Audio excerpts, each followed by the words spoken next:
Bueno, indicar que todas estas conversaciones que hemos tenido dicen relación con 17 medidas que el Movimiento Valparaíso Ciudadano planteó en una carta abierta denominada Valparaíso Te Quiero Sano a las autoridades de la región, de la provincia y de nuestra ciudad en el contexto de esta pandemia COVID-19. Pero estas medidas no tienen vida si no son alimentadas por la propia experiencia de nuestros vecinos porteños y porteñas y también por los actores principales de la política pública que han debido enfrentarla e implementarla. Es por eso que hoy tenemos como invitados a diversos actores cuya relevancia en distintos niveles es de suma importancia. Tenemos como invitada a Andrea Rastelo, presidenta del Colegio de Enfermeras de la región de Valparaíso. Bienvenida, Andrea. Gracias por tu presencia. A Mauricio Cancino se conectó. Ahí está conectándose Mauricio también. Bienvenido, Mauricio. Mauricio es subdirector médico del Hospital Van Buren de Valparaíso. Juan Correa, matrón de la atención primaria de salud de nuestra comuna y presidente de APRUSAM, y ya es prácticamente la casa, ya se ha repetido el plato varias veces. Bienvenido, Juan. A don Víctor Muñoz, dirigente social, presidente de Oncosalud de Valparaíso. Bienvenido, don Víctor, si nos escucha ya. A Jaime Yamet, seremi de salud subrogante de la región de Valparaíso. Bienvenido, Jaime, gracias por vuestra presencia. Muchas gracias, Claudio. Y a Silvio Pineda, nuestra última contratación, médico de familia y del Cuerpo de Bomberos de Valparaíso. Bienvenido, Silvio, también a esta conversación. Muchas gracias, muy buenas tardes a todos. También nos hubiese gustado contar con la presencia del director de salud, del área de salud de la Corporación Municipal de Valparaíso, el señor Alejandro Escobar, pero lamentablemente tuvo un tope de horario con otro conversatorio similar a este y entregó las excusas correspondientes. Bueno, indicar que agradecemos a todos ustedes la gentileza de acercarse a nuestra casa y como Movimiento Valparaíso Ciudadano quisiéramos aprovechar este momento para saludar por vuestro intermedio a todos sus equipos de trabajo por la labor que emprenden cada día en esta crisis sanitaria. Y a través de usted, Jaime Yamet, enviar un saludo muy especial al seremi de salud Francisco Álvarez, al cual le deseamos una pronta recuperación. Y por supuesto un abrazo a todas nuestras vecinas y vecinos que durante estos meses han sufrido los diversos efectos y consecuencias sociales y sanitarias producto de esta pandemia, a los cuales manifestamos nuestra solidaridad, cariño y respeto. Y también en esta oportunidad damos la bienvenida a Astrid Oyarzún, dirigente de nuestro movimiento, que le ha tocado hoy día organizar y coordinar esta conversación. Bienvenida, Astrid, te dejo con la palabra. Hola, muy buenas tardes, muy buenas noches. Un saludo también a todos, sumándome también, sobre todo, nuestro cariñoso saludo y respetuoso a nuestra comunidad porteña, que ya enfrenta el 94º día, ¿no es cierto?, de pandemia y su sexta noche de cuarentena. En esta pandemia que ha sido tremendamente fulminante, ¿no es cierto?, compleja, expansiva, y queremos partir por lo mismo con el seremi subrogante de salud, el señor Jaime Yamet, agradeciéndole a él y a todos nuestros invitados por aceptar nuestra invitación acá a nuestra Casa Movimiento Valparaíso Ciudadano, que quiere ser un instrumento de información, puesto que nuestras comunidades lo que más necesitan es justamente ese tipo de orientaciones frente, ¿no es cierto?, a las medidas que se han implementado en nuestro país y ciertamente en la región y en nuestra comuna. Jaime, mira, lo primero que quisiéramos hacer, estando en este día 94, es que tú pudieses referirte a una cierta evaluación de las medidas aplicadas en nuestro país. Hay una crítica constante sobre el modelo que se ha elegido, ¿no es cierto?, para implementar esas medidas, y esta crítica está centrada en un aspecto importante que nos interesa como Movimiento Valparaíso Ciudadano, que tiene relación con las medidas que establece el gobierno en relación con las necesidades, ¿no es cierto?, y los intereses estratégicos de nuestra comunidad y de nuestra población en específico. Entonces, hay tres cosas que nos parecen importantes abordar, sobre todo porque además estamos en esta sexta noche de cuarentena. La primera de ellas, si pudiese referirte sobre la capacidad de testeo en nuestra región y en nuestra ciudad, pues se supone que este elemento es un predictor de las medidas a tomar, ¿no? Sin embargo, se ha señalado en varias ocasiones que en nuestra región, también en el país, pero en nuestra región y sobre todo en nuestra ciudad, tenemos un atraso permanente sobre el tema de los resultados de este testeo. Voy a poner un ejemplo para ver si lo podemos graficar. Hace 2 días, ¿no es cierto?, el 16, tuvimos en la región 254 casos positivos. Si nos podrías explicar, bien en sencillo, sobre este número, ¿cuántos test, como una ejemplificación, cuántos test se aplican diariamente? ¿Cuál es su nivel de atraso? Y si efectivamente sobre esos resultados se están tomando las medidas. Pues no queda claro en la población. Y después te voy a agregar el segundo punto para que puedas como armar todo tu relato, el tema de la trazabilidad y su monitoreo, si se está haciendo o no se está haciendo, particularmente en nuestra comuna, que es un espacio de interés en nuestro movimiento, y quiénes y cómo lo están haciendo. Y el tercero, que es uno fundamental también para nosotros, para quienes nos escuchan, que tiene que ver con el tema del resguardo y la protección de las personas para enfrentar estas medidas. Fundamentalmente, ¿no es cierto?, a modo de ejemplo, el confinamiento selectivo, y ahora, ¿no es cierto?, esta cuarentena total, pero, ¿no es cierto?, que funciona para algunos, aquellos que disponen, ¿no es cierto?, de los recursos para hacerlo, pero no para aquellos que no lo tienen. Entonces, estas medidas, ¿no es cierto?, estos 3 aspectos asociados a las medidas, nos gustaría que te refirieras a ello, y si ellas, ¿no es cierto?, han sido medidas que tienen que ver más bien con estos predictores, ¿no es cierto?, que van en la línea de lo más científico, o si a veces también se toman medidas que son más de presión política. Muchas gracias. Te esperamos tu opinión. Gracias, Astrid. Voy a tratar de responder adecuadamente porque tus preguntas tienen mucha profundidad y trataré de estar a la altura de la pregunta. En primer lugar, la estrategia de testeo es fundamental. Si nosotros no sabemos quién es positivo, no sabemos nada.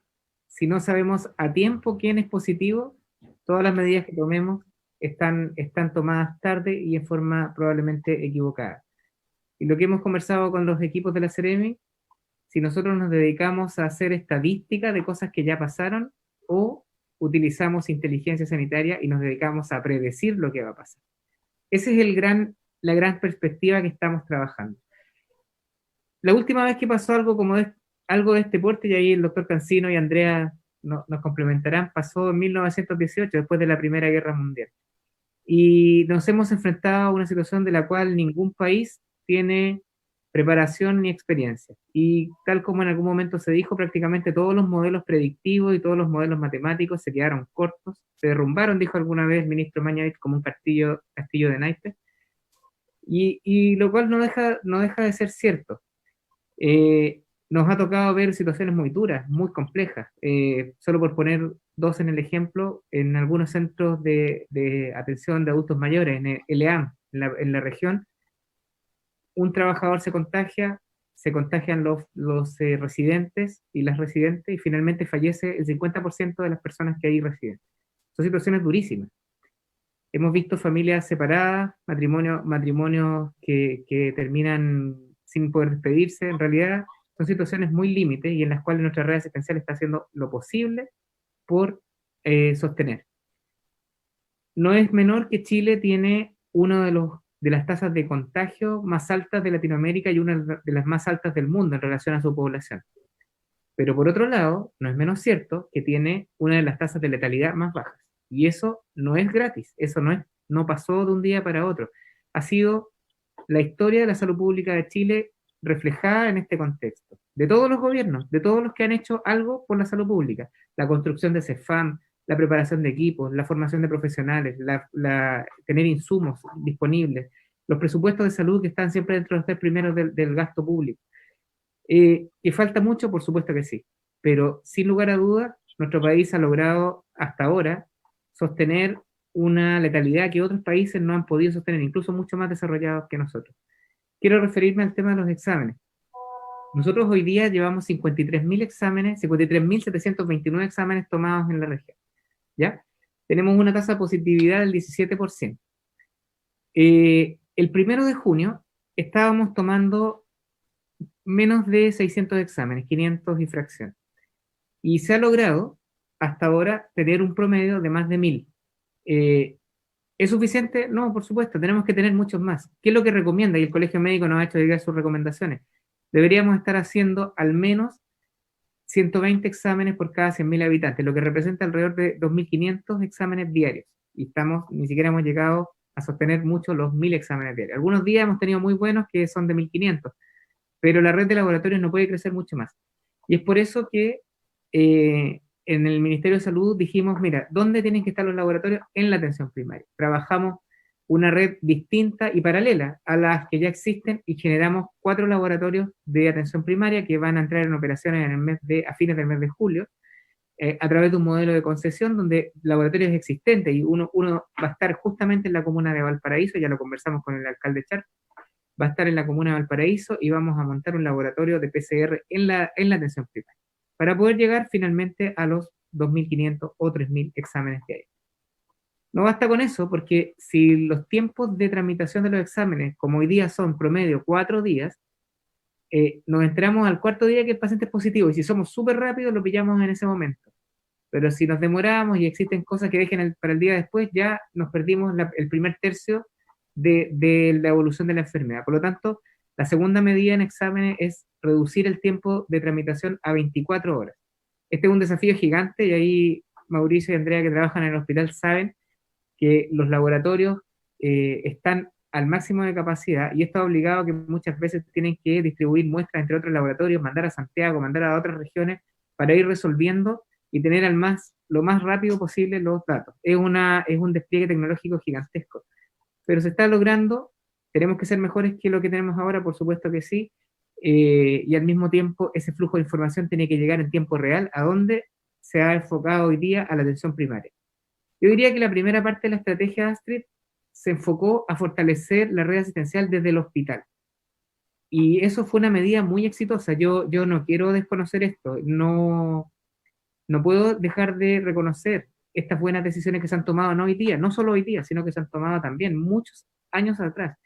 La construcción del Hospital Gustavo Frique, la construcción de centros de salud familiar, la construcción futura de otros centros. Hay 32 centros de salud familiar en desarrollo en este momento. Queremos señalar que estas buenas decisiones han generado una red asistencial mucho más sólida y capaz de resistir, a pesar de que muchas veces la vemos apretada, la vemos pasándola mal, la vemos con pocas camas, con esfuerzos extraordinarios para poder responder, pero aún así es importante seguir fortaleciendo. En ese sentido, el crecimiento de la red asistencial hospitalaria, y por ejemplo, para poner una línea, que son los ventiladores y las camas críticas, ahí hay un ejemplo que nadie podría distinguir de otra forma. Al 1 de marzo, la región tenía 89 camas críticas de adultos, y hoy día superamos las 210. Eso incorporando camas nuevas, reconvirtiendo camas, esfuerzos enormes que hacen los equipos asistenciales para poder lograr una mejor atención de los pacientes.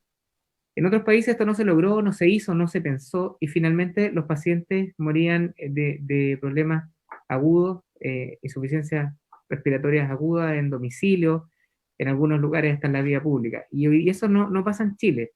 Aún así, Chile hoy día tiene más de 3.000 fallecidos. Y eso es una cifra negra que nos duele, y que por supuesto, si bien es cierto, la estadística es baja, detrás de cada uno de esos fallecimientos hay una historia muy profunda y que uno siempre debe honrar.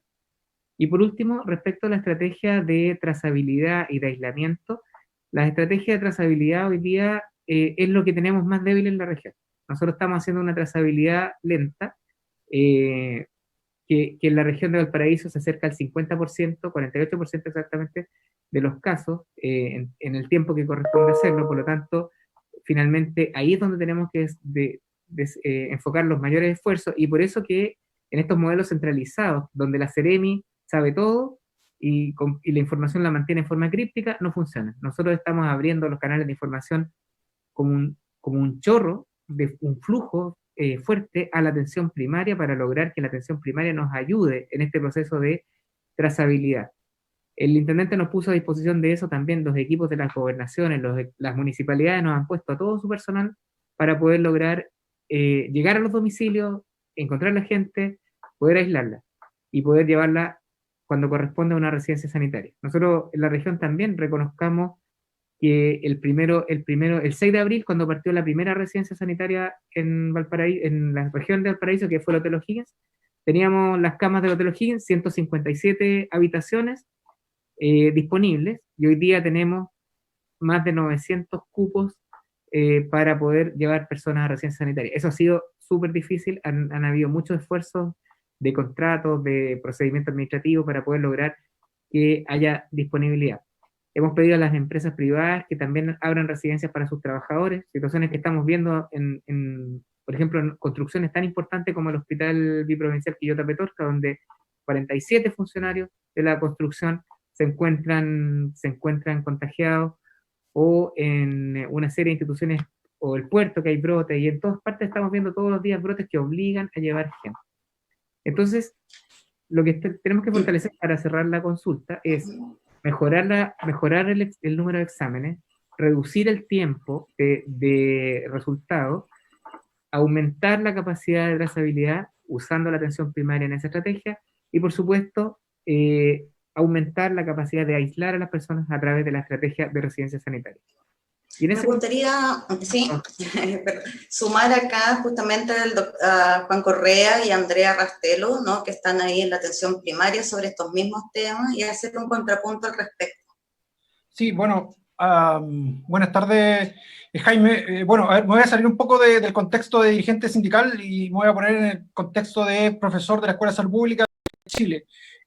Respecto a lo que señalaba el Ceremi de los modelos, efectivamente se han estudiado 3 modelos específicos, uno como en Nueva Zelanda, que en 56 días logró sacar el COVID fuera de su territorio, otro como el de Estados Unidos, Brasil y Chile, en que ha apostado a la inmunidad de rebaño, y un tercero como el de Inglaterra y de Suecia, que apostaron en primera en una inmunidad de rebaño y después se dieron cuenta que la letalidad era muy alta y tuvieron que revertir esa medida, y después todos los países de Europa. Es decir, tenemos 3 modelos clásicos ya estudiados con mucha evidencia para hablar de la realidad. Esto lo hablo como profesor de salud pública, salubrista. Eso es lo primero, y en el contexto de lo segundo que ha dicho Ceremi, efectivamente es lo que necesitamos desde el punto de vista de analizar los exámenes, tener una trazabilidad y aislamiento, cosa que no se ha hecho en Chile de manera efectiva, y bueno, nosotros como a veces estamos muy no capacitados, pero sí motivados de que podemos dar la respuesta esencial aquí. Ahora bien, la pregunta para el Ceremi es precisa respecto de no tenemos todos los datos de las personas que se hacen los test en la comuna de Valparaíso ni en ninguna comuna de Chile. Entiendo que la Ceremi había puesto a disposición esa posibilidad antes de Jaime. Con Francisco nos reunimos, pero efectivamente no tuvimos esa opción. Entonces la pregunta directa a Jaime es si se ha podido finalizar ese proceso como Ceremi, porque puede ser con una comuna, pero estamos hablando de la región también, que nos interesa a todos. Recuerden que la inmunidad de rebaño tiene que ver con una población total, y eso efectivamente tenemos que tomarlo como en lo general. Entonces, pregunta específica y sencilla respecto de ese punto, el traspaso de la información a la atención primaria. Sumamos a Andrea primero, con su opinión, y le damos la palabra a Ceremi. Está apagado tu micrófono. Andrea, tu micrófono. Gracias. Hola, buenas noches. Me voy a sumar a la pregunta de Juan, igual quiero escucharla. No, solo decir que yo creo que igual yo quiero apuntar a lo que ya ha manifestado Jaime, el hecho de que creo que es pilar y fundamental poder controlar la infección, ¿cierto? Con las medidas que ha planteado algunas, pero también el tema de la detección y el seguimiento de casos y contactos es súper importante. Y yo creo que el lenguaje también no nos ha contribuido mucho, porque nosotros hablamos un montón de palabras de aislamiento, hablábamos de aislamiento social, lo que implicaba la palabra, eso era muy fuerte. Si bien es cierto, era un aislamiento físico. Pero hay elementos que son súper claves. Hoy día nosotros, ¿qué necesitamos? Prioridades: salvar vidas, proteger a los trabajadores de salud, que son los que cuidan, disminuir lo que es la curva epidemiológica para ampliar el tiempo de propagación de la enfermedad, evitar que estos sistemas se colapsen o se estresen de alguna manera, y sin duda que no se pierdan vidas, con un contexto de que hoy día estas vidas que se están perdiendo hoy día todavía tienen rostro, tienen familia, y es súper fuerte. cuando nosotros veíamos que de alguna manera no se visualizaba la estrategia de la atención primaria, que era súper importante porque donde siempre se ha hecho vigilancia epidemiológica ha sido la atención primaria. Si bien es cierto, creo que fue importante el reforzamiento de los hospitales y tener ventiladores, los ventiladores no se manejan solos, sino tiene que tener un complemento. Yo creo que aquí la apuesta no sacamos ya, hoy día en este instante, no tenemos tiempo para perder, para llorar sobre la leche derramada. Creo que tenían que haber seguido en forma paralela, porque las pandemias se trabajan en el contexto de que todos los actores son importantes. Yo les decía hace un rato a la Astrid que el primer agente epidemiológico era nuestra comunidad. Porque era el mensaje cuando yo le digo, muchos decían, me voy a guardar. Claro, vaya a guardarse. Distánciese. La mayor parte, muchos de nuestros contagios tienen que ver con el intradomiciliario. Y lo otro, el tema de las edades. Si ustedes se fijan, donde más ha marcado el contexto de la mortandad ha sido en los adultos mayores. Pero tenemos un grupo importante de entre los 20 y los 59 años que han sido contagiados. Y quiere decir que están trabajando, no tienen un poco a lo mejor el contexto de quedarse en casa, porque aparecieron un montón de lugares que tienen que ver con si no trabajo, no como, una serie de elementos que hoy día nos llevan. Entonces uno dice, esto no solo esta pandemia tiene consecuencias de salud, sino tiene consecuencias económicas y sociales. Y ahí, sin duda, la mirada tiene que tener como otros elementos. O sea, hoy día no solamente una situación de vulnerabilidad en las poblaciones que habitualmente quedan los más pobres, los mayores, sino también que hoy día se genera un concepto distinto que tiene que ser que hoy día tenemos poblaciones que han sido vulnerabilizadas. Entonces, es un elemento distinto en que tenemos que tener como perspectiva hoy día de equidad, hoy día de género, hoy día tema de derechos humanos. Veía el otro día un estudio de los migrantes que se hacía, creo que la Universidad del Desarrollo planteaba que 1 de cada 3 migrantes decía que no sabía dónde acudir si se enfermaba. Entonces, sin duda hoy día no podemos quedarnos solamente en un valor de PCR.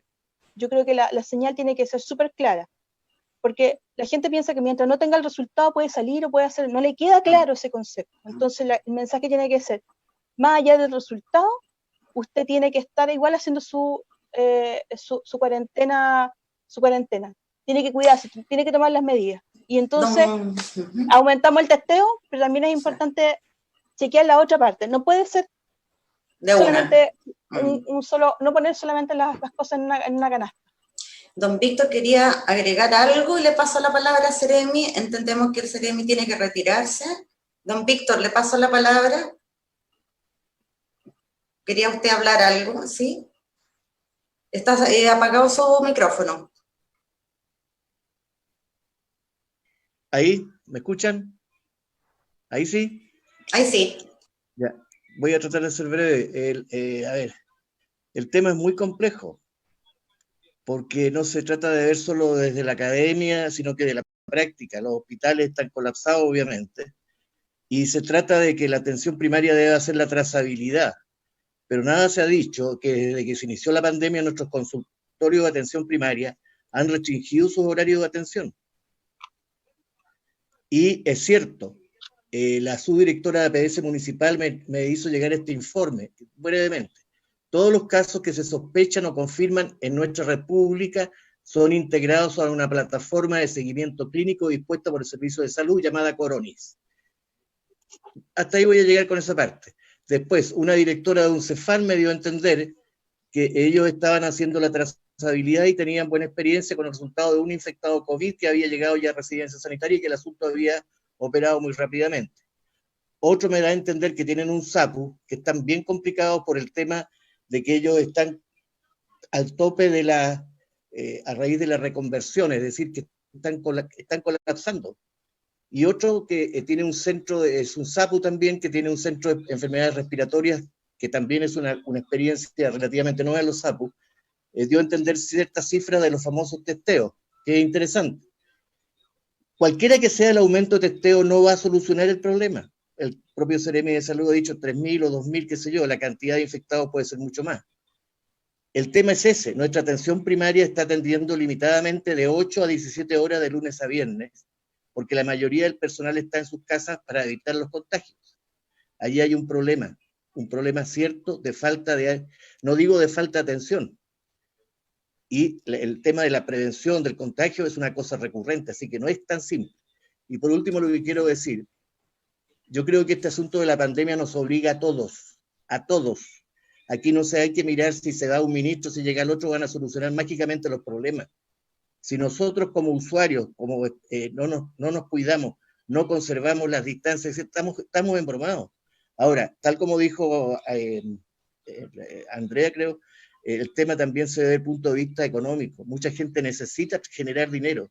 Este es un asunto muy, muy complejo. No es fácil de solucionar. Así que, tal como recordó, creo que el propio Ceremi, la epidemia del 18, ¿cuál fue la que trajo una cantidad de muertos extraordinariamente alta? Hoy día estamos viviendo una situación particular, pero también, y yo voy a ser bastante duro en lo que voy a decir, no me alarma la cantidad de fallecidos porque es el 1,5% del total de contagiados. Así que tampoco hay que entrar a magnificar. Ahora, hay mucha gente que ha fallecido, no adultos mayores, hay gente joven que ha fallecido. Entonces, pero el tema de los hospitales han hecho un esfuerzo extraordinariamente grande, pero también han dejado de atender cirugías importantes como la GES, así como nuestros consultorios han dejado de atender los crónicos y los exámenes que deben hacer con todos los crónicos, o sea, se han postergado atenciones.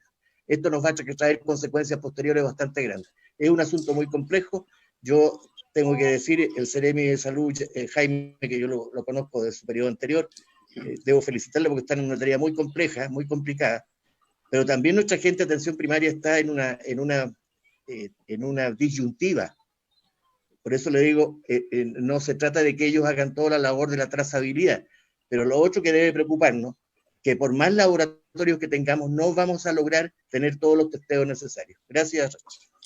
Muchas gracias. Ceremi, sus últimas palabras. Bueno, la atención está puesta, ¿no?, en la salud primaria, y ahí parece que hubo un cuello de botella o una demora, ¿no?, en reconocer ahí la inversión masiva que se debe hacer para que eso funcione. ¿Qué le parece a usted?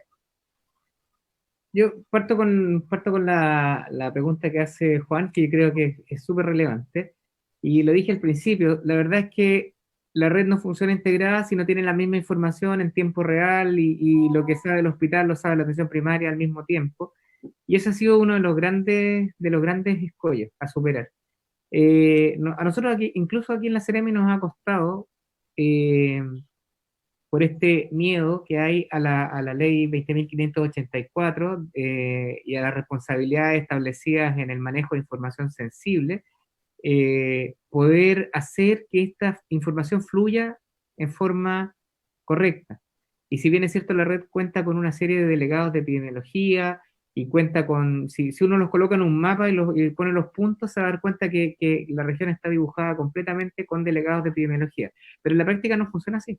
Finalmente, la información no fluye adecuadamente, y una de las cosas que Valparaíso San Antonio hizo bien, y lo hizo hace tiempo, no de ahora, es haber habilitado un sistema informático que permite información en tiempo real a todos los actores de la cadena, que es Coronis, es un sistema privado que fue donado al Ministerio de Salud. Y eso lo estamos implementando tanto en la Ceremi como en el Servicio de Salud Concagua y también en el de Viña. Yo creo que ya partamos por lo menos para tener un mismo idioma, todos los servicios de la Ceremi ya va a ser un avance.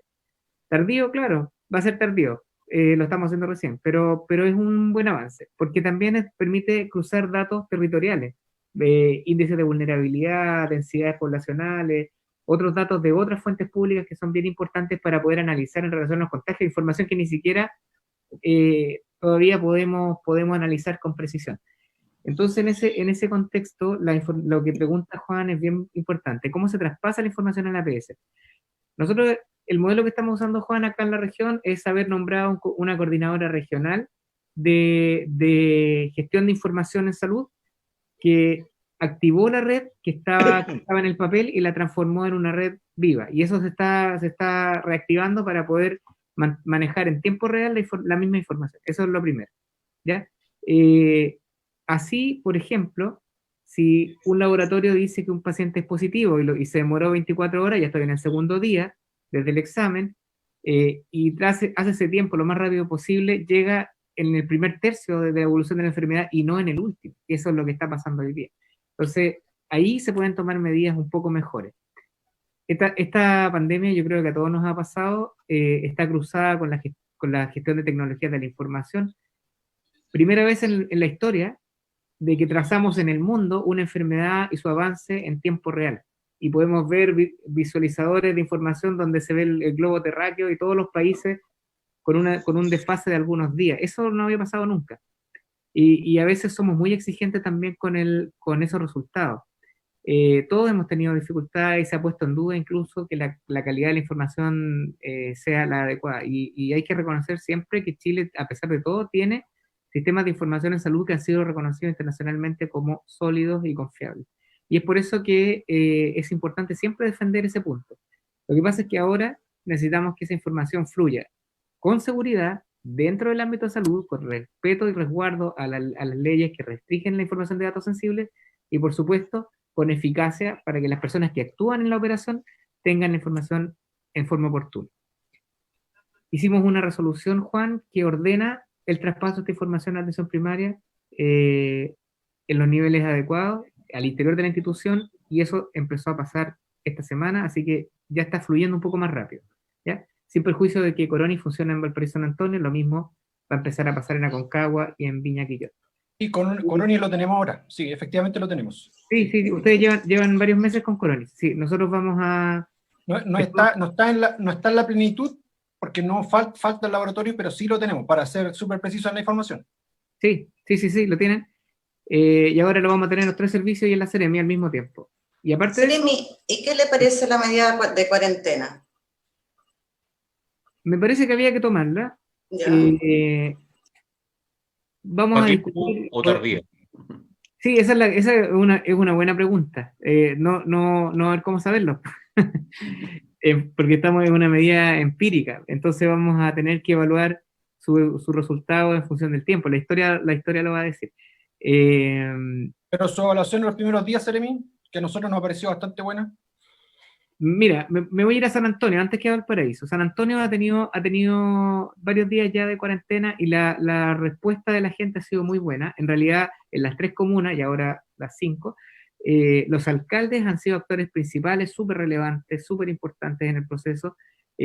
Han colaborado mucho en que la población aporte a tener medidas de seguridad y de autoconfinamiento que son importantes. Y siento que, a diferencia de la región metropolitana, estamos tramitando menos excusas para transgredir el confinamiento que en otros lados donde la vida parece que no hubiera pasado nada. Nosotros vemos todos los días imágenes de ese tipo en las noticias, en Antofagasta, en la región metropolitana, la gente haciendo su vida como si esto no estuviera pasando en realidad. Seremi, pero ahí lo quiero interrumpir un poquito. Sí. Hoy día conocemos, ¿no es cierto?, de voz del presidente, este ánimo de sancionar, ¿no es cierto?, con multa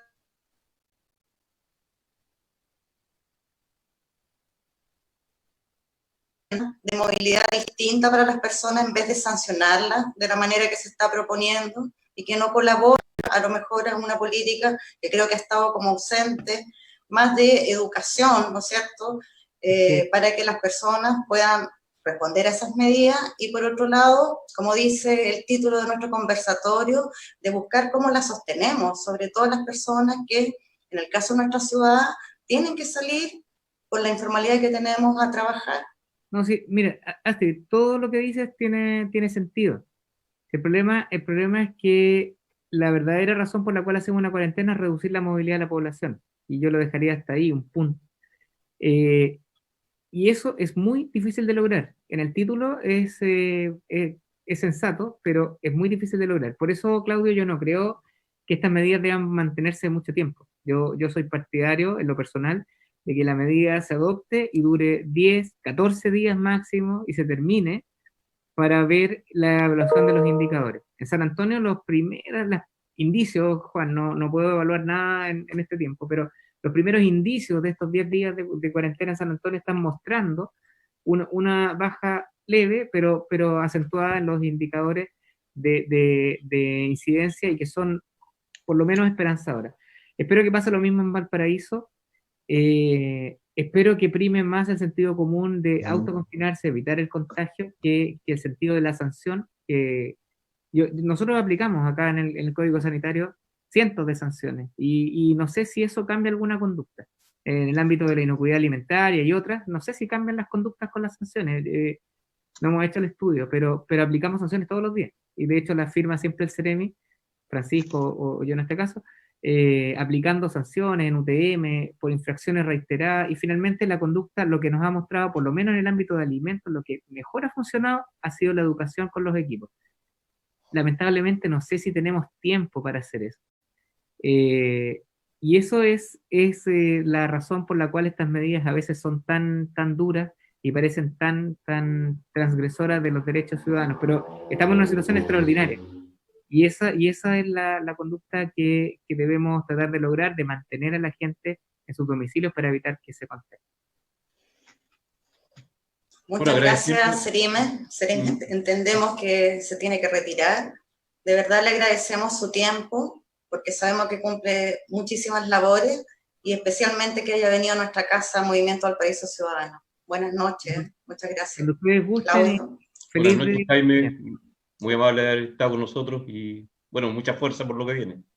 Gracias, Claudio. Quiero saludar especialmente a todos los amigos, ya que nos vemos siempre, Andrea, Mauricio, Juan, gusto de verlo, Claudio, don Víctor, que desde el Cefam de Rodelillo que no lo veía, así que un gusto verlo, Astrid, mucho gusto, y gracias por la invitación, y espero estar con ustedes en otra ocasión, y por supuesto con mucho más tiempo del que tuve hoy.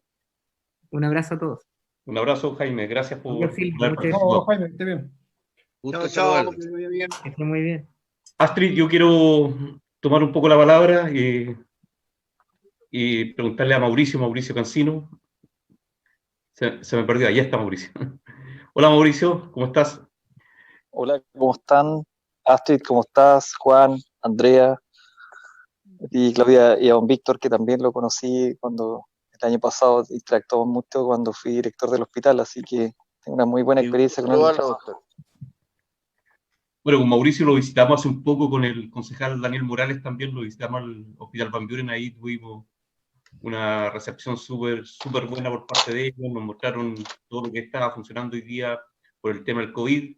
Yo creo que hoy día ya ha cambiado un poco la situación, o sea, fuimos prácticamente hace un mes y medio, y ya habían visos de cierto colapso. Hoy día creo que el tema debe estar mucho más complicado en ese sentido. Oye, Mauricio, te quería consultar lo siguiente. En Chile existen actualmente 2.902 establecimientos de salud, tanto públicos como privados. Y nuestro país, en ese sentido, cuenta con un 2,2% de camas por cada 1.000 chilenos, o sea, 2,2 camas por cada 1.000 chilenos promedio. La OCDE determina algo así como 4,9 por cada 1.000 habitantes. Respecto a la pandemia, las cifras de personas fallecidas no cesan de crecer e ignoramos aún más cosas de este agente tan infeccioso. No sabemos, por ejemplo, si ya ha mutado, si va a mutar, ni si los enfermos curados siguen transmitiendo la plaga, y ni siquiera realmente o siguen inmunizados. Desde tu particular posición ahí en el Hospital Van Buren, me gustaría conocer tu opinión sobre cómo se ha comportado la pandemia en nuestra región y ciudad, y cómo se ha enfrentado sobre todo la situación con los pacientes más graves de esta red sanitaria. ¿Qué ha tenido que hacer el Hospital Van Buren y cuáles son sus dificultades o los cuellos de botellas aún no resueltos? Y un poco yo creo que prácticamente son las camas UCI, yo creo que es lo más urgente hoy día, que es y me acuerdo que también, y ha trascendido también en la prensa, el tema de los respiradores, que también es un grave problema. Tenemos un pequeño problemita de conexión, dice. Entonces dice que si volvemos a entrar y esperamos unos minutos, ve tu celular. Está medio parado el programa, sí. No, pero están dando. Ya, démosle nomás. Yo lo escuché bastante bien. En primer lugar, sí, he estado escuchando atentamente la conversación que tuvieron con Jaime Yamet, y agradezco también que esté presente Juan, porque La salud pública aquí tiene un rol preponderante en esta pandemia, así que todo lo que él ha manifestado, yo he estado con mucha atención tomando los elementos y herramientas que uno puede poder tener para poder ejecutar después acciones. Con respecto a la pregunta, Claudio, el Hospital Van Buren tiene una transformación total. Es una transformación total desde la base de su ingreso de emergencia, en que lo conversamos, ustedes recorrieron el hospital junto a Daniel Morales y pudieron ver que el hospital se transformó completamente separando las unidades de emergencia en una unidad de emergencia respiratoria y otra unidad de emergencia para patologías no respiratorias, y desde ahí hemos ido avanzando progresivamente piso por piso, y aquí hago hincapié en la preocupación de Víctor, en que lamentablemente sí, con ello y estas medidas y estas decisiones hemos ido también perjudicando a aquellos pacientes que son no COVID y que lamentablemente en una comuna donde teníamos 7 hospitales y ahora contamos con solo 3, en el cual uno solo es la puerta de entrada a la salud de Valparaíso.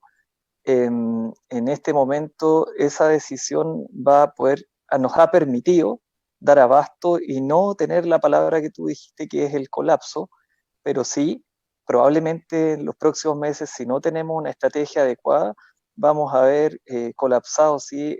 A aquellos pacientes con sus patologías no COVID que siguen esperando, que se siguen descompensando y que probablemente de alguna u otra manera les pase la cuenta.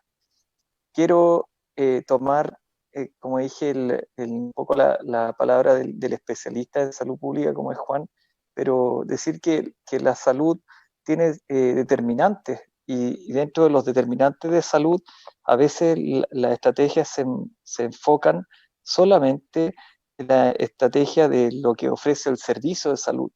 Y creo que esa estrategia es errada, dado que nosotros tenemos que considerar que hay factores primero que son personales y biológicos, que mantienen la salud o determinan que aparezca la enfermedad, factores sociales, factores económicos, y que vemos muy desmejorados en la comuna de Valparaíso, porque sabemos la condición que tiene nuestra ciudad y sabemos también lo que está afectado desde el año pasado con un problema mayor desde octubre hasta la fecha, con una pérdida importante de empleo y con ingreso per cápita que ha ido claramente bajando. Creo que eso en estos momentos ya está determinando que hemos tenido, creo, entre comillas, la suerte que aún no viene el chaparrón.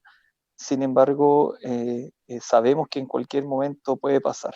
Yo les mentiría si les digo que estamos totalmente preparados, porque eso no lo vamos a saber. Como decía Jaime Llamet, cuando miremos hacia atrás vamos a saber si estuvimos o no preparados. Sin embargo, el hospital ha crecido en más de un 150% de sus cupos de cuidados intensivos.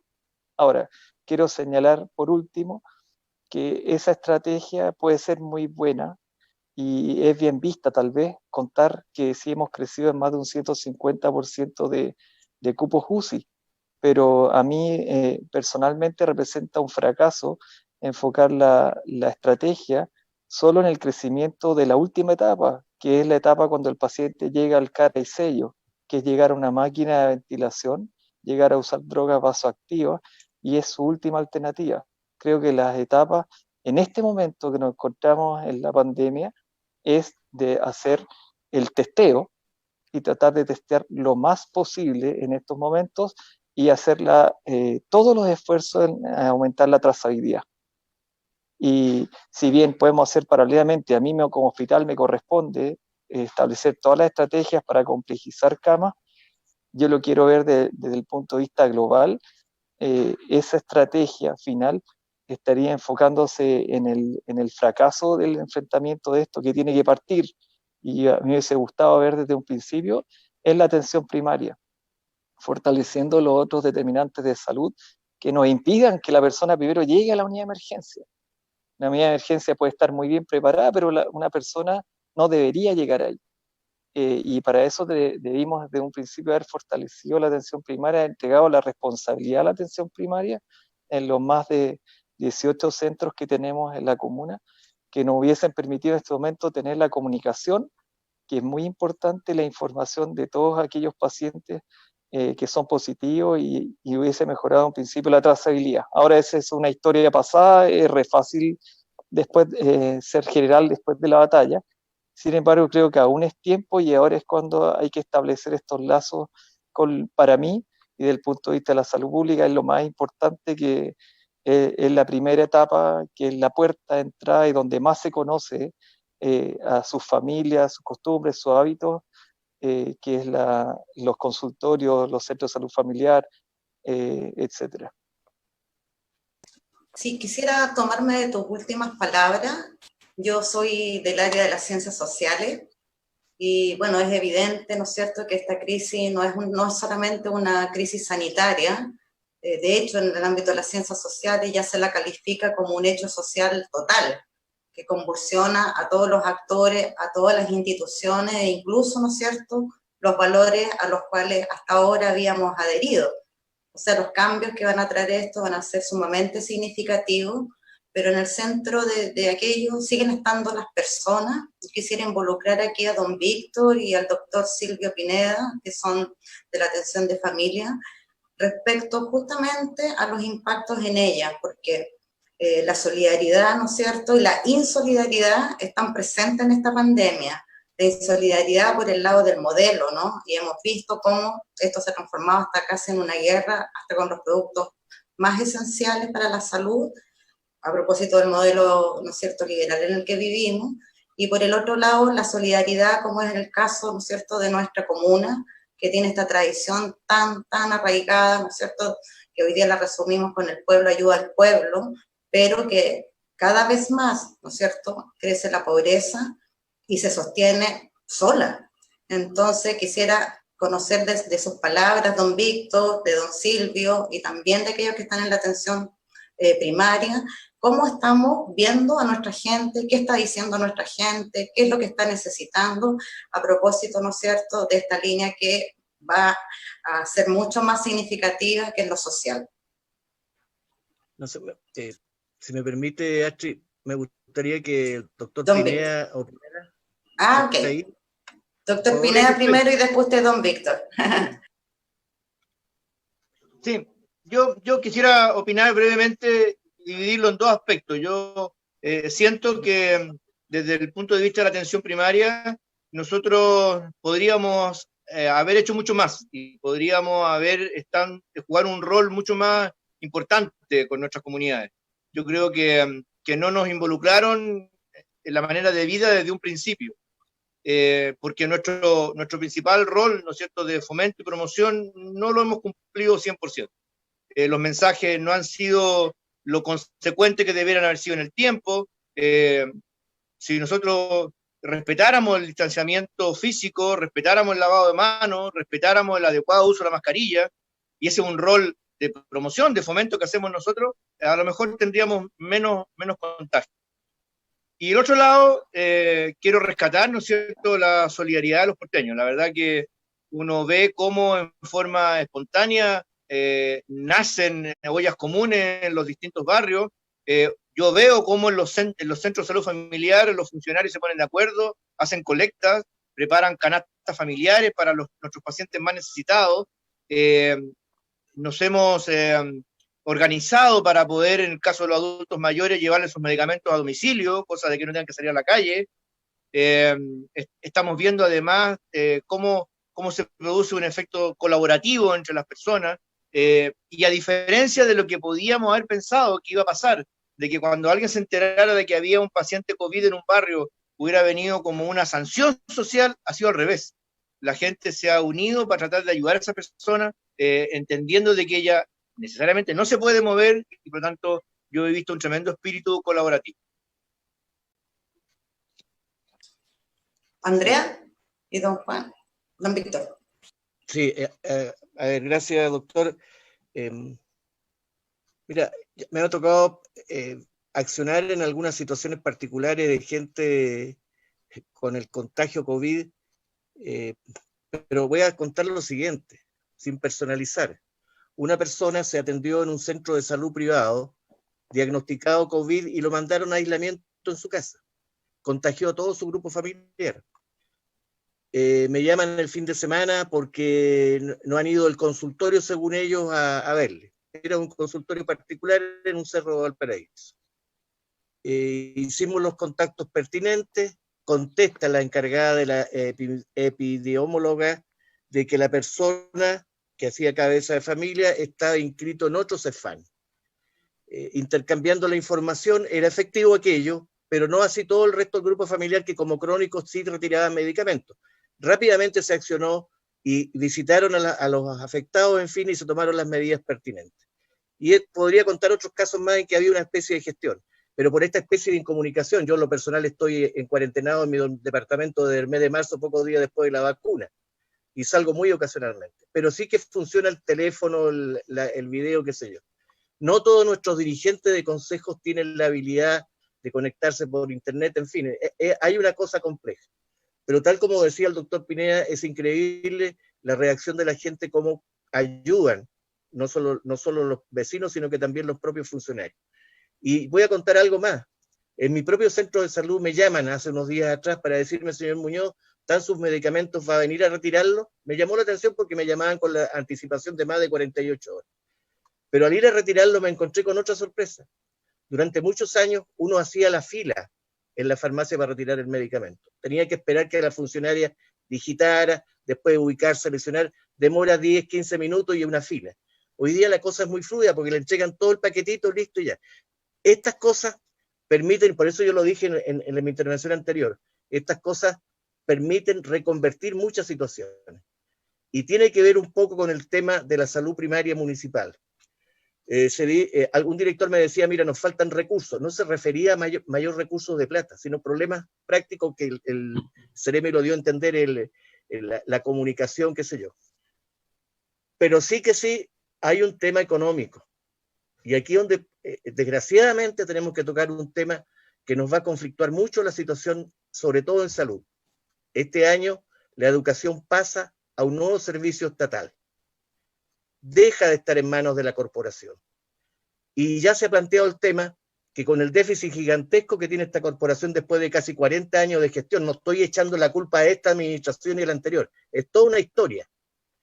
Pero sabe, lamentablemente, y tengo que decirlo hoy día, en el Consejo Municipal de ayer se ventiló un poco el tema y se anunció ya que el nuevo Servicio Local de Educación, a los 6 meses de iniciada su nueva obra, van a tener déficit, porque estructuralmente el tema es así.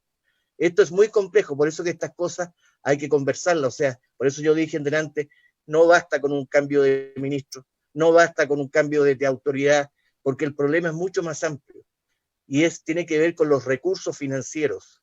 Y yo el otro día lo dije, la plata no nace en los árboles, y de repente, desgraciadamente, creemos que es fácil pedir más recursos. Y desgraciadamente se cae siempre en el mismo defecto. La atención primaria tiene que ser una educación, H, tú lo dijiste hace un rato atrás, educación y prevención. Y eso, desgraciadamente, se ha perdido un poco el hilo conductor. No se ha hecho eso. Mire, este año, cuando se vacunó por el proceso vacunatorio febrero, marzo, se agotaron las vacunas en un santiamén. Se vacunó una cantidad impresionante de gente y después me enteré que no hubo, digamos, la contratación de si el personal le correspondía o no. Pero ahí descubrimos otra cosa, que el proceso de obtención de nuevas vacunas era un proceso lento, porque la bodega es del Salto, después ahí descubrimos de que los consultorios, los equipos de refrigeración no permitían la cantidad, en fin. Hay toda una dinámica o no dinámica de cosas que el común de los mortales no conoce. Y esto tiene que ver con un proceso de difusión de aprendizaje. Por eso no basta, como decía el CEREMI, la lista de la información. Todo este proceso tiene que ser dado a conocer a nuestros usuarios. Yo siempre he insistido en lo mismo. Cuando se entregan los medicamentos, se nos entregan un sobrecito, ¿no es cierto?, con un gran timbre pomposo de la corporación. Y la recetita de cómo se ocupan esos medicamentos. Pero no se entrega el valor que se está entregando. Sí. No se entrega el valor, o sea, el usuario tiene que ser consciente de este es un servicio que cuesta al Estado tanto. La atención dental, la atención médica, el laboratorio, todo tiene un costo. Eso nunca se ha informado Entonces, esa es una de las Andrés, tantas cosas que tenemos que hacer. Gracias, Astrid. Mira, sí. y- Andrea, si puedes agregar la variable de género. no, pero Sí, podría, antes que entrar Andrea y Juan, sí. que son los dos que trabajan principalmente en la atención primaria, quisiera profundizar un poco lo que dice don Víctor, que yo creo que esta crisis sanitaria también develó una desestructura general del aparato de salud a nivel nacional.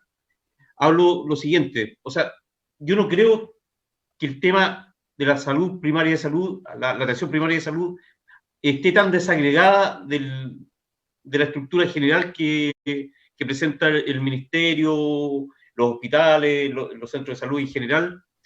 Y eso significa que hoy día la atención primaria de salud quedó un poco fuera de lo que fue la primera etapa de esta crisis sanitaria, que fue, y todo el mundo lo ha dicho así, que fue un gran error que esto pasara y que hoy día lamentablemente nos estamos dando cuenta tarde, porque las medidas podrían haber sido absolutamente distintas en desarrollar otro tipo de estrategia, incluso como ustedes abordan, más allá del tema de salud, un tema social, un tema de atención directa con la ciudadanía, incluso con la gente más vulnerable de nuestras ciudades.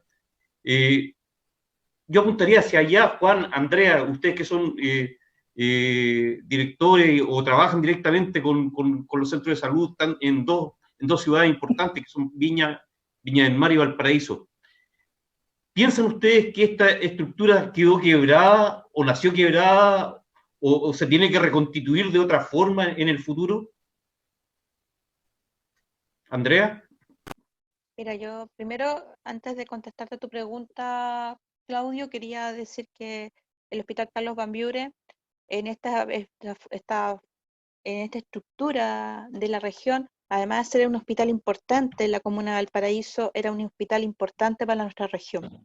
Y eso significó por un buen ratito tener bajo sus hombros igual una importancia en términos de responsabilidad lo que implicaba en esta pandemia. No hay que recordar que por ejemplo, los usuarios de San Antonio eran trasladados al Bambiure.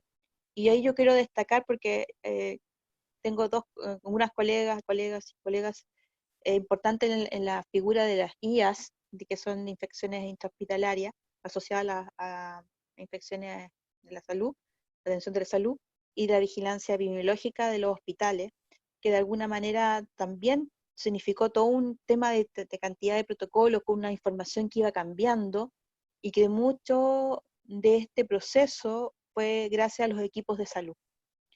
Porque si bien es cierto, se reforzaron también con lo que implica tener miedo de asumir algunas cosas, de tener que asumir también las responsabilidades de dejar su familia, por ejemplo, porque en esta crisis ha generado también un tema de feminización en esta pandemia. En el sector de salud, casi el 70% y 72% acá en Chile son mujeres que trabajan en salud. Con doble presencia, yo diría incluso con triple presencia, porque entre el famoso teletrabajo, en contexto de tener con los hijos, con el tema también de estar en el trabajo, ha sido una gran responsabilidad de las mujeres.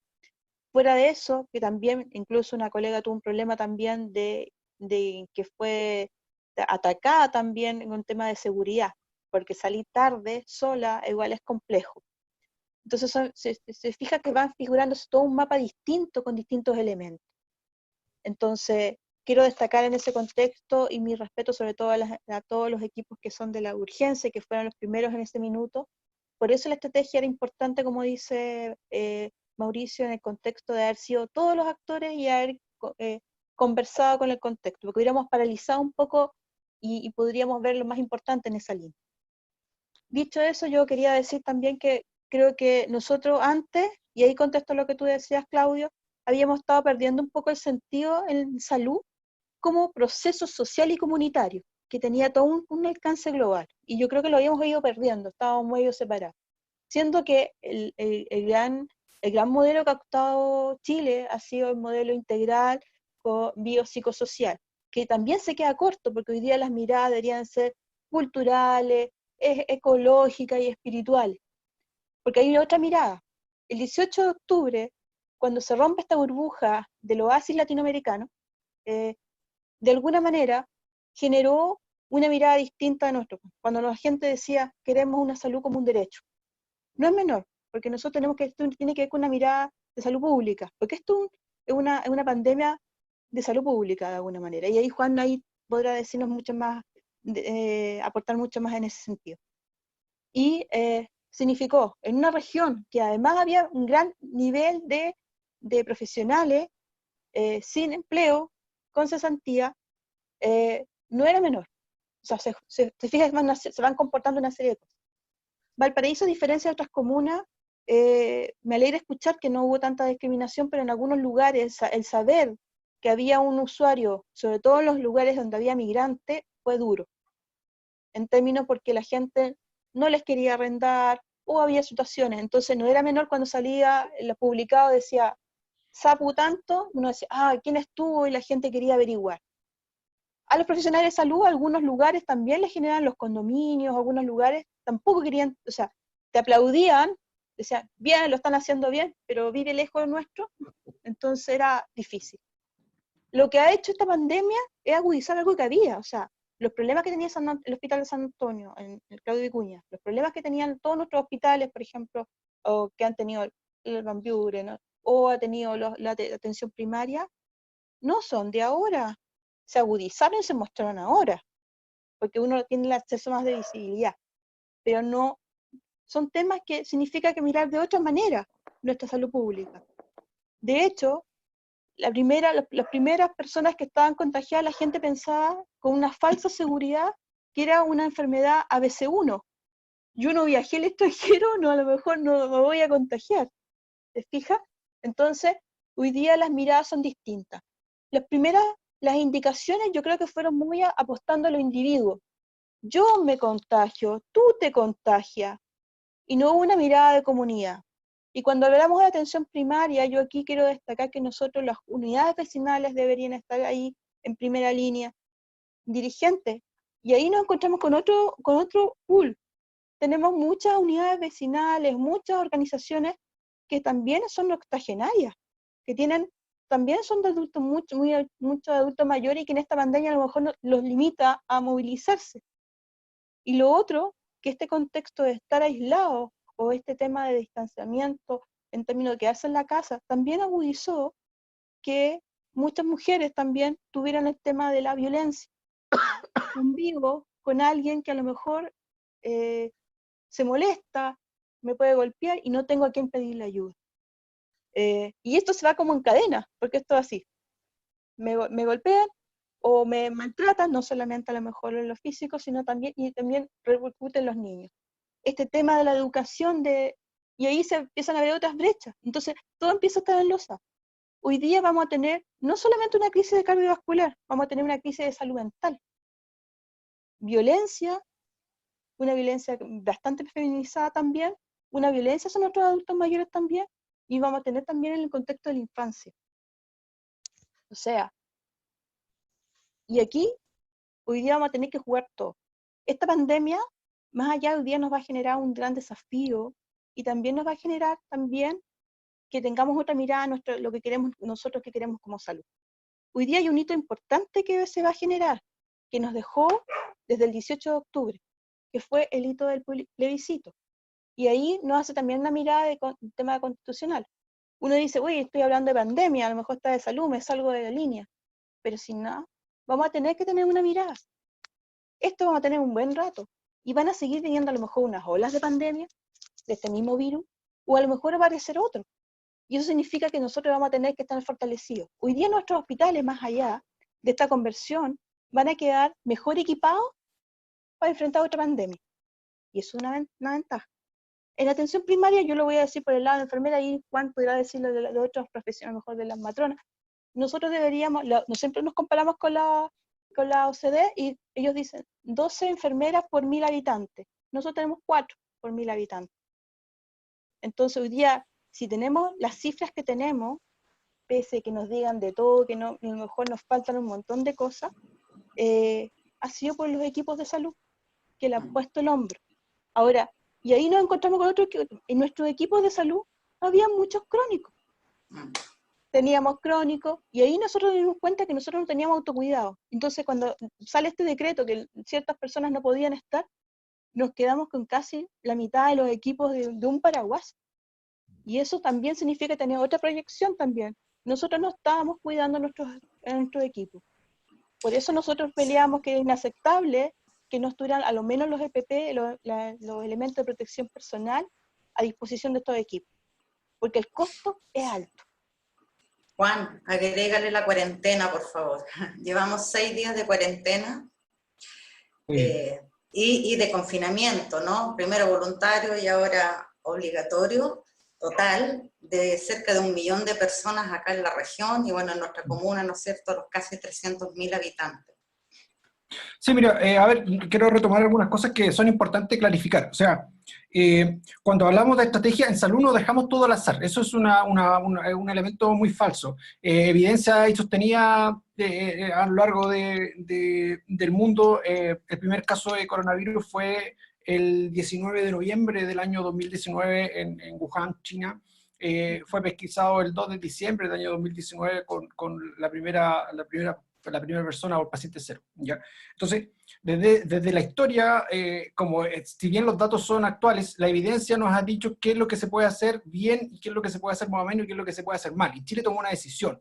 El gobierno tomó una decisión de hacer una estrategia de inmunidad de rebaño que ha resultado nefasta para toda la población. Entonces hay que decir las cosas claras. Nosotros ya, por ejemplo, en la Universidad de Chile, nosotros con Escuela de Salud Pública decidimos no hacer proyecciones ni ningún tipo de proyecciones de datos futuros porque los datos no son los reales, para hacer las cosas súper claras. Es decir, no sabemos cuántas personas hay en Chile ahora contagiadas, no sabemos cuántas personas en Chile hay en cuarentena por contacto estrecho, tampoco sabemos cuántas muertes hay. No son 3.000 muertes, son alrededor de 6.000 muertes en Chile, ¿ya?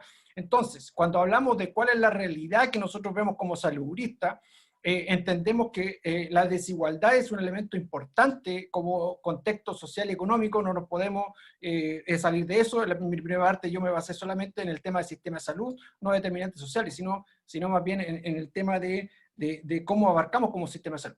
Ahora bien, entendiendo toda la condición de vulnerabilidad, de vulneración más bien, que de nuestra población en Valparaíso, Viña del Mar, no nos quedamos fuera de esta metrópoli, porque en realidad debería ser una metrópoli. La cuarentena debería ser esta metrópoli desde Peña Blanca hasta Valparaíso, porque hemos visto cómo la movilidad en el fin de semana entre Belloto y Quilpué fue muy alta. De hecho, los datos recientes que fueron egresados de la plataforma de datos que la maneja Santiago, además, los datos de la antena de celulares, nos dicen que la movilidad, claro, en Valparaíso se redujo entre un 74 y un 82% el fin de semana, en Valparaíso Viña. Sin embargo, la movilidad en Quilpué es de un 36%.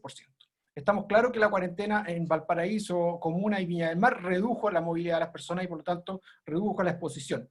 Entonces, cuando hablamos de evidencia, esa es la evidencia que tenemos y está estudiada y está publicada en muchos papers. No es una cosa que nosotros se nos imaginen las cosas, no. Esto está estudiado. Desde el punto de vista de los sistemas de salud, ¿qué es lo que se ha visto? Lo más importante es testear, detectar el virus, trazar, es decir, ver cuáles son las personas que se van transmitiendo y aislar en los casos que sea necesario. Si Chile hubiese tomado una opción el 16 de marzo de que todas las personas que llegaban en avión se fuesen 14 días de cuarentena, esto hubiese sido otra estrategia. Ahora dicen, claro, siempre genera después las batallas, pero esto está descrito, nosotros lo dijimos como Escuela de Salud Pública, lo dijimos en muchos papers, lo dijimos en los diarios, lo dijimos en todas partes, no es una cosa que nadie la sepa, ¿no?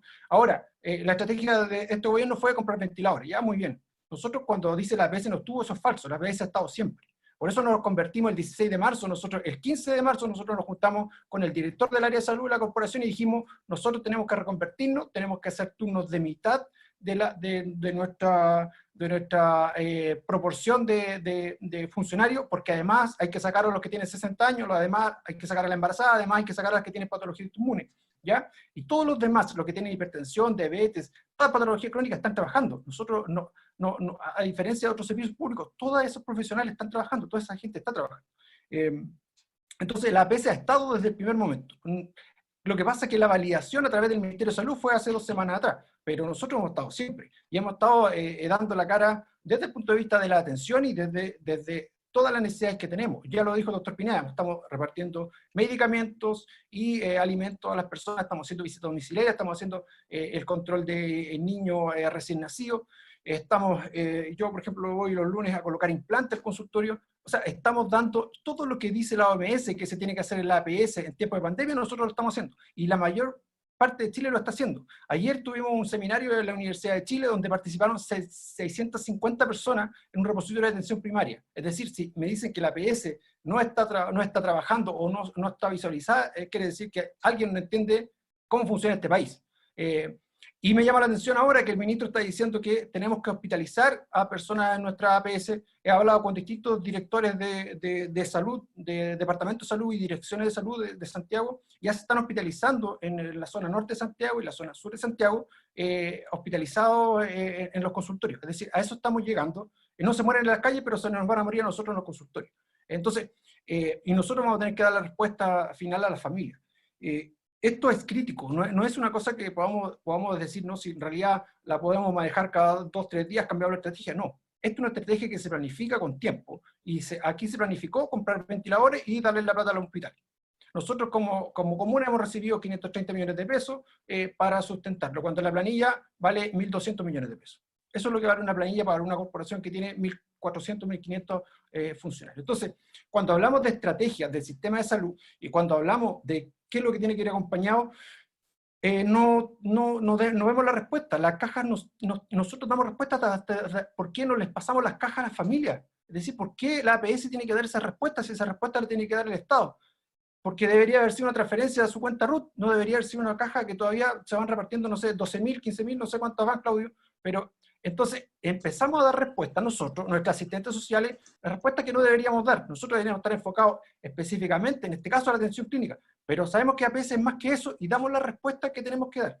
Ahora bien, ¿qué tenemos que hacer? Cambiar el rumbo. ¿Cuál es el cambiar el rumbo? Mantener la cuarentena por mínimo 14 días. No vamos a tener una meseta o una baja de la curva antes de 14 días de cuarentena. Eso, 10 días es imposible. No le puedo decir eso al CEREMI, pero es imposible. No hay estudio ni evidencia que señale que en 14 días la cosa va a mejorar. O sea, si alguien quiere apostar a la inmunidad de rebaño, en Valparaíso somos 1.900.000 personas. La inmunidad de rebaño se alcanza con al menos el 70% de la población. Eso quiere decir 1.330.000 personas. Si aplicamos una tasa de letalidad de solamente el 2%, 26.600 personas van a morir en la región. Es decir, cuando esos son los datos que hace Espacio Público, ni siquiera nosotros, porque ya ni siquiera nosotros proyectamos la Escuela de Salud Pública, sino lo hace Espacio Público, que es otra, quien ahora ha estado, Angel ha estado publicando esos informes. Es decir, eso es lo que nosotros esperamos como país. Entonces, tenemos que cambiar la estrategia. Claramente, no podemos mantenerlo así. Tenemos que habilitar la ayuda material a las personas que no lo tienen. Valparaíso tiene un 35% de trabajo no remunerado, irregular, para no decir que es vulnerador además, una pobreza que llega al 18% multidimensional. Tenemos, aparte de eso, que el transporte público lo que hace es llevar, ¿no es cierto?, este virus a transmitirlo por la región, porque no es que nosotros seamos solo Valparaíso, ¿no? Entonces la gente se mueve desde el interior hasta acá, y desde acá al interior a Concón a trabajar en el edificio. Entonces, entendiendo eso, es que es súper difícil una estrategia que, digamos, pueda bajar por sí sola la cantidad de personas contagiadas. Ni los ventiladores no va a hacer, ni más test lo van a hacer, ni trazar, ni aislar, ni más residencia lo van a hacer, sino tiene que ser un paquete completo. Tiene que haber un fondo por ejemplo, de las personas que perdieron su trabajo, y ahora el tema no fue probablemente marzo o abril, que la gente que fue despedida tenía el 70% de sueldo. Este mes la gente va a tener el 30% de sueldo, porque eso es lo que hace la AFC cuando las personas que tenían remuneración en febrero completa, en marzo fueron despedidos, se les va a pagar el 70%, después el 50%, después el 30%. ¿Qué va a hacer una persona con 50.000 pesos? Nada. Entonces, nosotros lo que entendemos como estrategia de salud pública tiene que ser integral e integrada. Integrada porque tienen que estar todos los sistemas. Acá no solo corren los hospitales. Sí, la primera línea lo que hace es los hospitales o salud. La primera línea es, claro, específicamente la atención clínica. Pero ya sabemos que esa no es la respuesta. Sabemos que la respuesta tiene un fuerte paquete social, con una buena cantidad de inversión a nivel del Estado, porque hay plata, en el Estado tenemos dinero, tenemos recursos, y lo que hay que hacer es que invertirlos bien, y entonces por ahí podríamos comenzar a llevamos ya 3 meses, el 16 de marzo comenzó esto, ya llevamos 3 meses al 16 de junio, por lo tanto, el panorama es mantener la cuarentena, y eso debemos mantenerlo todo, extenderla hasta el perímetro metropolitano, desde las comunas de Peña Blanca, o sea, en este caso Villa Alemana, que es Peña Blanca, hasta acá. Ya se sumó San Felipe Los Andes, pero eso debemos asegurarnos que se extienda, ¿no? Si lo hacemos bien, en 14 días vamos a bajar, pero no se va a mantener. Doctor Cancino, quiero preguntarle por la mesa social regional, si ustedes participan, y la opinión que tienen al respecto para, ¿no es cierto?, poder opinar, sugerir la aplicación de ciertas medidas, sugerir inversión, ¿no es cierto?, o gasto, sugerir sistemas de protección, sugerir cuidados, ¿no es cierto?, de las personas en sus sistemas de protección. ¿Ustedes tienen alguna participación en la mesa regional? Sí, no, nosotros no tenemos participación en la mesa regional, sí integrantes del hospital y transmite la información, pero una representación formal no tenemos y nos encantaría tenerla porque creo que, si bien, insisto, el hospital representa el fracaso del sistema de salud al tener que controlar la enfermedad, que lo indico ello porque la persona, si uno controlara los factores en un mundo ideal, no debería llegar a enfermarse a un lugar donde tenga que utilizar maquinaria para mantener la vida. Nosotros deberíamos ser capaces, insisto, en un mundo ideal, de que la persona no llegara descompensada a un... Astrid, si me permite. Sí, se fue la señal, me parece. ¿Ya? Don Víctor. Sí, mira, me preocupa, Juan Correa plantea un tema. Yo hoy día conversé con el doctor Burgos para formularle ciertas inquietudes a raíz de una serie de informaciones de inversiones que hace el gobierno regional o no hace, en fin, cambio de ítem. Le representé 2 o 3 casos que son 18.000 millones de pesos que el gobierno regional destinó: Mercado Puerto, Escuela Barros Luco, Palacio Polanco, otro cobre pretende reconstruir el San Francisco, los ascensores. Se ha gastado mucha plata estos últimos tiempos en un montón de proyectos ilusos, diría yo. Es impresionante, pero ver más aún que de repente en el Consejo Regional se proponen otras iniciativas y donde no se tocan estas cosas. Así que yo digo, cuidado, el ministro de Hacienda ha dicho que vamos a tener una crisis mucho más grande en este segundo semestre, porque los recursos, vuelvo a insistir, no son infinitos. No solo la gente que hace fila hoy día en la AFC, ya hoy día una profesora, creo jubilada, se jactaba de que la Corte le había conferido el giro de sus plata de una AFP, van a ir a la Corte Suprema. En fin, hay una, no diría una desesperación por ver forma de evitar que me rematen la casa, qué sé yo. Esto puede ser un desastre. Así que las cosas hay que mirarlas con serenidad, pero a la vez también con mucho realismo. Yo les vuelvo a decir, en salud quedaron un montón de proyectos de CEFAN sin realizarse. Convenio regional, convenio Gore-Minsal.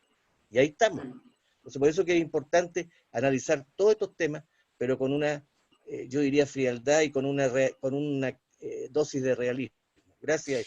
Sí, yo quisiera abordar el tema de las mesas como una posibilidad de estrategia, porque hay distintas mesas, quizá hay muchas mesas, pero quizás también esas mismas mesas son muy parecidas, están cometiendo los mismos errores de enfoque. Andrea. Yo quisiera decir que hoy día el ministro de Salud dijo que iba a hablar con los distintos actores, pero aquí en la región no se ha escuchado a ninguno de los colegios profesionales en términos de alguna mesa concreta, exceptuando que nos han invitado de la sociedad civil, que nos han invitado a cosas puntuales, pero en sí, como desde la autoridad, no hemos tenido esa escucha, porque se ha replicado. El único colegio que ha tenido acceso ha sido el colegio médico, pero hay muchos actores que deberían tener otra mirada. Yo recuerdo el Colegio Matrona que estaba viendo todo el tema de la gestante, que no se había firmado un protocolo que era importantísimo, ¿ya? Y se producen inequidades. Hoy día, por ejemplo, en el sector de privatemia, nuestras gestantes incluso les toman el PCR previamente, pero en el sector público no se lo toman previamente. Ahora yo sé que hay aportes participo en la Federación de Colegios Profesionales y ellos por eso un poco hemos nosotros también apoyado a los distintos colegios con esas propuestas. El Colegio de Odontólogos también ha hecho unas propuestas y de repente el Colegio Geógrafo ha hecho todo un proceso de georreferencia también y que podrían ser aportes importantísimos en esa línea. Por otro lado, yo comparto con lo que decía Juan en términos de que nada es por al azar, uno escoge, ¿ya? Efectivamente la atención primaria estaba desde antes trabajando, pero con datos que a lo mejor no estaban un poquito ciegos en algunas cosas, porque de acuerdo a lo que le llegaba o lo que podía resolver, lo podía hacer, pero no con esa impronta que a lo mejor pudo haber sido. Pero no es que no hayamos estado haciendo nada. Creo que nos visualizaron en términos de comunicacionales, pero no es que hayamos, por eso dolió mucho a los que trabajamos en atención primaria que nos dijeran que no, porque todos los expertos decían, hay que incorporarlo, pero la verdad es que nosotros apuntábamos a otro. Cuando yo me dicen que van a incorporarme, deberían ser con recursos concretos, porque si nosotros aumentamos el testeo y la cobertura, impecable. Si nos dan el recurso, por ejemplo, cosas súper sencillas, a lo mejor un vehículo con un conductor y algún otro profesional o técnico que pudiera ir apoyando el preparar los medicamentos, porque las cosas no son solas. Entonces, esos detalles ahí. Y lo otro, el aprovechar también el proceso de la comunidad, porque cuando hablamos de participación comunitaria no es solamente pasar una lista, en que yo firmo y participo en el contexto de una reunión, sino con acciones concretas. ¿Quién mejor que conoce a su comunidad que son las organizaciones sociales? Y ahí destaco la sociedad organizada. Hay gente que se han organizado incluso para hacer estos saneamientos en los distintos lugares, y eso un poco uno lo pudiera destacar. Y hay otras propuestas que también, por ejemplo, el doctor Burgo hablaba de que había un estudio de una fundación, creo que es López, ay, no me recuerdo, que estaban hablando del tema del plasma. De hecho, tuvimos un médico que eso fue aplicado. ¿Se está haciendo eso para todos? ¿Hay posibilidades de las personas de que también tengan acceso? Porque para nosotros también es importante que haya acceso a todas las instancias que se están haciendo. Porque igual es duro. A nosotros, hace poco me tocó en mi centro tener que acompañar gente que falleció en su domicilio, ¿te fijas? Porque también las personas a veces no quieren ir a las residencias sanitarias o no quieren ir a asistir también. Entonces, es sumamente importante el tema. Medidas también civiles y medidas comunicacionales. Y uno se le abre una serie de cosas. Entonces, yo vuelvo a insistir como la Florence, el lavado de manos es barato. El aislamiento también no es complejo. Y como bien decía, aquí se están produciendo de repente cosas que son en la misma familia que nos vamos contagiando. Hoy día viene el Día del Padre, el próximo domingo. Yo no sé... Pero son menos festejados que las madres. Así es. Eso sí, es verdad. No creo. Y está el tema de los cementerios el día domingo. Y entonces parece que hay una sensación de falsa seguridad, porque por eso es importante, no es menor el tema de los datos, cuando uno empieza a creer, cuando hay autoridades que tienen baja aprobación, se ha generado sensación de poca transparencia, uno suele pensar que a lo mejor están aplicando cupoterapia nomás y no a lo mejor los datos concretos. Y eso es importantísimo dar los mensajes. Y todos acá, los actores ahí son importantes. Y en las mesas debieran estar participando todos los actores, por ejemplo, los gremios, los colegios profesionales, porque sí tenemos algo mucho que decir. Nosotros, por ejemplo, estábamos importantísimo que hubiera enfermeras guías y de vigilancia epidemiológica potentes en nuestros CEFAM, con las herramientas, porque muchas están con sus propios celulares, con lo que implica hoy día el tema de la tecnología. En la atención primaria hay muchos funcionarios que están haciendo controles remotos, o sea, llamando, está bien o no sé, haciendo todo un proceso. Hay algunos que han hecho videollamadas, pero también implica que nuestros usuarios también tienen que aceptar esa posibilidad, ¿ya? Pero quedan varias aristas. yo les digo porque hay equipos que de repente, que no sé, pues son 70, 80 funcionarios y están trabajando 20, 25 con este proceso, sistema de rotación. Y obviamente que se enlentecen varios procesos.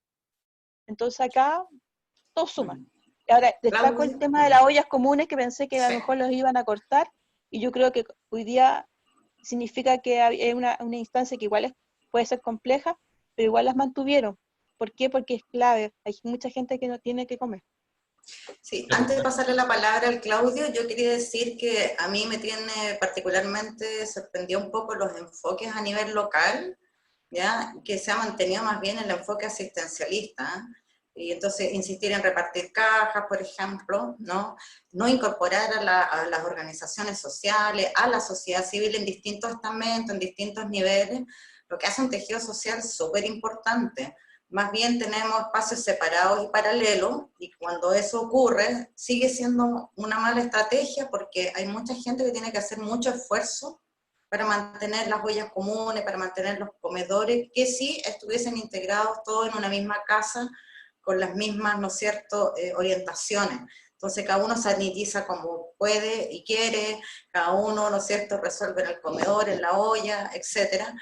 Cuando los municipios, por tradición, distintos tipos de municipios estoy hablando, hemos estado mirando distintas estrategias en el país, de verdad fueron por muchos años bastante expertos, incluso en el nuestro también, que ha enfrentado tanta vulnerabilidad en incendios, en terremotos, etcétera, sin duda no semejantes a esta, pero nos topamos con estructuras que quedaron, parece, paralizadas. Esa sensación tengo, y no pudieron como rebobinar respecto a la estrategia que tradicionalmente ha cumplido un municipio. Claudio, te dejo una palabra. Sí. No, responder a lo mismo. El tema de las famosas cajas también ha provocado más que un problema en la repartición.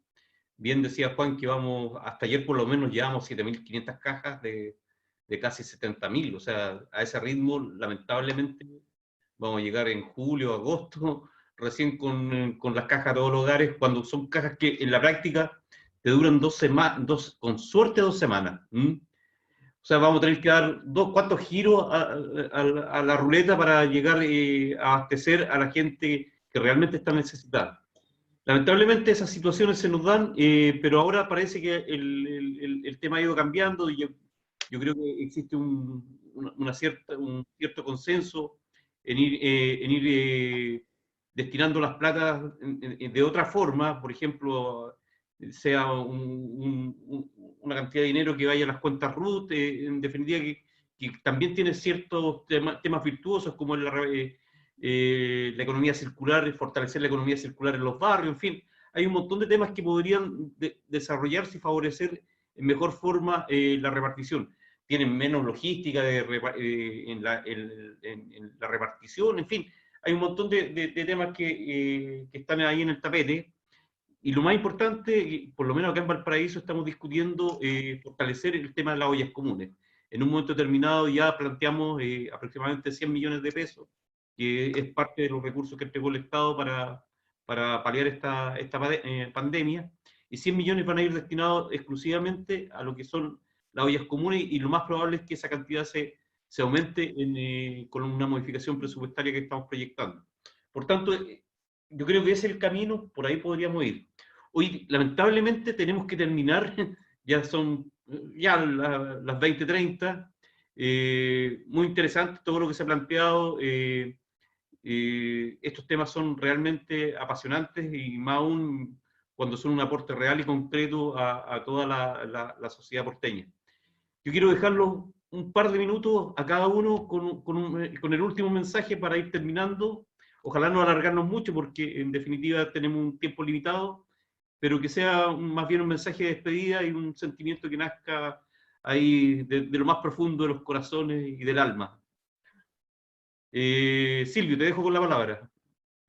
Muchas gracias. Bueno, una vez más agradecer esta invitación, esta posibilidad de poder contactarnos con la gente y de poder llevarle un mensaje, ¿no es cierto?, que les permita colaborar más en este proceso que significa poder enfrentar esta pandemia. Este es un virus nuevo, estamos cada día aprendiendo cosas nuevas, y como muy bien aportaba Juan, ¿no es cierto?, la experiencia que vamos sacando de esto nos tiene que permitir salir más fortalecidos y poder mejorar los procesos. Muchas gracias por la invitación. Gracias, Silvio. Don Víctor, sus palabras finales. Gracias, Claudio. Un saludo, Juan, Astrid, Andrea, doctor Pineda. Parece que se fue el doctor Cancino. Le agradezco la invitación y será hasta una próxima ocasión. Muchas gracias. Gracias, don Víctor. Andrea.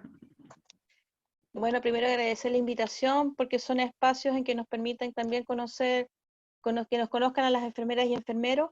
Yo quiero decirles que nosotros creemos ciegamente en lo que es la ciencia y el arte del cuidar, y esto es un gran desafío para nosotros en estar en esta pandemia que se puede ver como una oportunidad de crecer en lo que es la salud. Y lo otro, finalmente, mandar un saludo en especial a los equipos de salud de la atención primaria, y en especial a las enfermeras y enfermeros que hoy día están en el día a día. Muchas gracias por la oportunidad. Gracias, Andrea. Y Juan Correa. Bueno, sumarme a lo mencionado por Andrea. Yo creo que los equipos hemos estado disponibles siempre en cada incendio de Valparaíso. Vuelvo a repetir que este incendio nos llega a toda la comuna y a todo el país, pero bueno, estamos para dar respuestas. Y efectivamente hemos vivido la pandemia de diferentes formas. Tenemos nuestros socios que también tienen el miedo, el temor a contagiarse. Tenemos gente enferma ya por atender específicamente. Pero lo importante acá son dos cosas. Uno, que es el trabajo colectivo, desde la alimentación de nuestras poblaciones hasta el trabajo en equipo. El colectivo siempre va a ser más importante que cada una de las personas por sí sola, ¿ya? Este virus se ataca en la comunidad, no se ataca en las UCI, se ataca en la comunidad misma, con información, con alimentos, con buen sueldo, con menos desigualdad, y por lo tanto queremos relevar aquello, ¿no? Que lo importante es que mantengamos esa misma condición de colectivo que desarrollamos el 18 de octubre, podamos hacerlo ahora. En segundo lugar, decirle a la población también que nosotros como funcionarios de salud estamos atendiendo en todos los consultorios de la red de Valparaíso, los 12 CEFAM, los 5 SAPU, ahora se creó un CEAR en Rodelillo que trabaja de 8 a 8 para atención específicamente a COVID. Tenemos la posta Laguna Verde, el SECOF por venir bajo, el SECOF luego que van a entregar el de Juan Pablo II, que ya le cambiamos el nombre, entiendo, por el doctor Neumann. Así que eso. Y bueno, para la comunidad también, nosotros como APRUSAM, en conjunto con la Unión Comunal de Junta de Vecinos, tenemos un foro todos los días martes y jueves en la página del Facebook de la Unión Comunal. Hemos estado con muchos profesionales ahí para dar respuesta, y esas son las ideas que queremos también agradecer al movimiento, en este caso para invitarnos, para exponer nuestro punto de vista. Así que Claudio, agradecido nuevamente a Astrid por la invitación, siempre disponible a hablar, siempre con la verdad por delante, como le dije al Seremi. Así que un abrazo a todos y todas. Oye, antes de darle las palabras finales a Astrid, agradecerle a todos la presencia, agradecer también a Mauricio Cancino y a Jaime Yamet, que tuvieron que salir, uno por problemas, parece, de conexión. Tuvimos hartos problemas de conexión hoy día, lamentablemente, pero al final salimos con la pega. Dejarlos invitados para el próximo jueves, cuando vamos a tener el último conversatorio, que vamos a hablar relacionado al tema de vivienda y hábitat en temas de pandemia, que es un tema bastante interesante y que también involucra mucho lo que es la atención primaria de salud. Yo creo que está muy involucrado este tema. Así que los invitamos a participar o a estar pendientes de este conversatorio, que va a ser el próximo jueves 25 a esta misma hora, a las 19 horas. Y bueno, dejar a Astrid con las últimas palabras de cierre. Yo me despido y le agradezco sinceramente, de todo corazón, vuestra presencia, que enriqueció evidentemente este conversatorio. Gracias a todos. Sí, yo quiero recordar que hoy efectivamente cumplimos 8 meses de aquel estallido social que reivindica fundamentalmente nuestros derechos y salud, que duda cabe, debemos construir ahí un piso sólido para que sea realidad y que la atención de salud, ¿no es cierto?, responda a las singularidades, a la equidad, ¿no es cierto?, que merece este país y sus habitantes por un Chile distinto. Yo no pensé vivir nunca un estallido por segunda vez, no pensé nunca vivir una pandemia, pero aquí estamos para acompañar o juntarnos en un mismo espacio y poder encontrar entonces una mejor manera de vivir todos juntos. Así que muchas gracias. Nosotros hemos querido que la diversidad de las opiniones estén presentes siempre en el Movimiento Valparaíso Ciudadano, porque vemos que es la posibilidad de encontrar respuestas en esa diversidad. Muchas gracias, muchos saludos a todos ustedes, y llámenos cuando nos necesiten también para podernos poner al lado de ustedes. Le vamos a cobrar la palabra. Sí. Muy amables, gracias a todos. Chao, chao. Chao Silvio, que estés bien. Chao Andrea. Chao, chao, gracias. Chao a todos.